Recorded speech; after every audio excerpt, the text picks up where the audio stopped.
मंडळी, माळेगाव साखर कारखान्याची निवडणूक जवळ येत आहे आणि पुन्हा एकदा पवार काका पुतण्यांमध्ये थेट संघर्ष दिसतोय. राष्ट्रवादी एकत्र आल्याचं चित्र तयार केलं जात असलं तरी पण या निवडणुकीत मात्र दोन्ही गट स्वतंत्रपणे रिंगणात उतरले आहेत. मग प्रश्न असा निर्माण होतो की ही निवडणूक केवळ साखर कारखान्यापुरती आहे का, की बारामतीच्या घरात सुरू असलेल्या सत्ता संघर्षाची ही एक झलक आहे.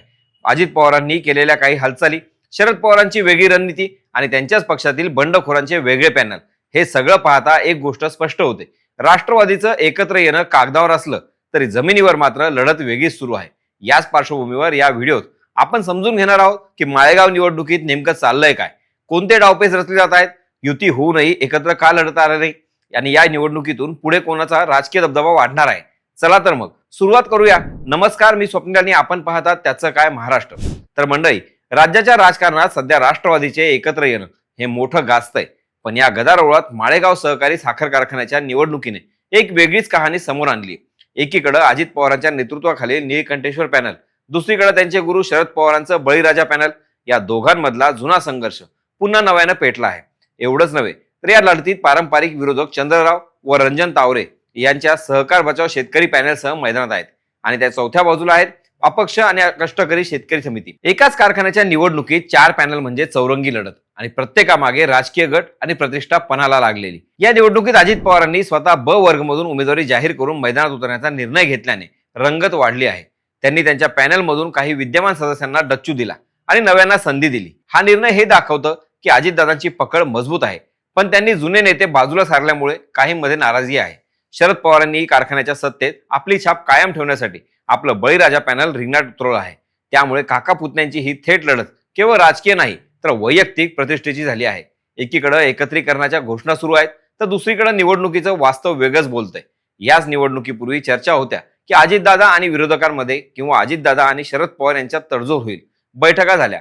छत्रपती साखर कारखान्याचे अध्यक्ष पृथ्वीराज जाचकसह अनेकांनी मध्यस्थी केली, पण प्रत्यक्षात कुठल्याही चर्चांना यश आलं नाही आणि चार पॅनल शर्यतीत राहिले. या निवडणुकीची एक वेगळीच रंगत म्हणजे चिन्ह वाटपाचा गोंधळ. नितीन सातव मध्यरात्री 1 वाजता रांगेत उभे राहिले कप बशी हे चिन्ह मिळवण्यासाठी. रंजन तावरे उशिरा आल्यावर थेट कार्यालयात गेले. मग काय, दोन्ही गटांमध्ये बाचाबाची, गोंधळ, पोलीस हस्तक्षेप आणि अखेर सीसीटीव्ही फुटेजच्या आधारावर सातव यांना कप बशीचं चिन्ह मिळालं.